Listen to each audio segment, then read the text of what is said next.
કહેવાય છે અતિથિ દેવો ભવ, જે બધાને ખબર છે, પણ સ્કંદ પુરાણ અનુસાર અતિથિ 3 પ્રકારના હોય છે અને મોસ્ટ ઇમ્પોર્ટન્ટ કે આજના સમયમાં આપણે આ ત્રણેય પ્રકારના અતિથિઓને મળીએ છીએ. પહેલા હોય છે શ્રાદ્ધીય અતિથિ.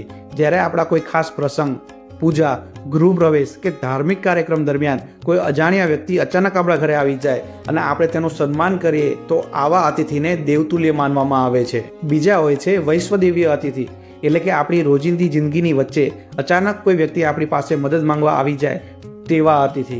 આજના સમયમાં ઘર સુધી આવતા કુરિયર કે ડિલિવરી એક્ઝિક્યુટિવ તેનું એક યોગ્ય ઉદાહરણ હોઈ શકે છે.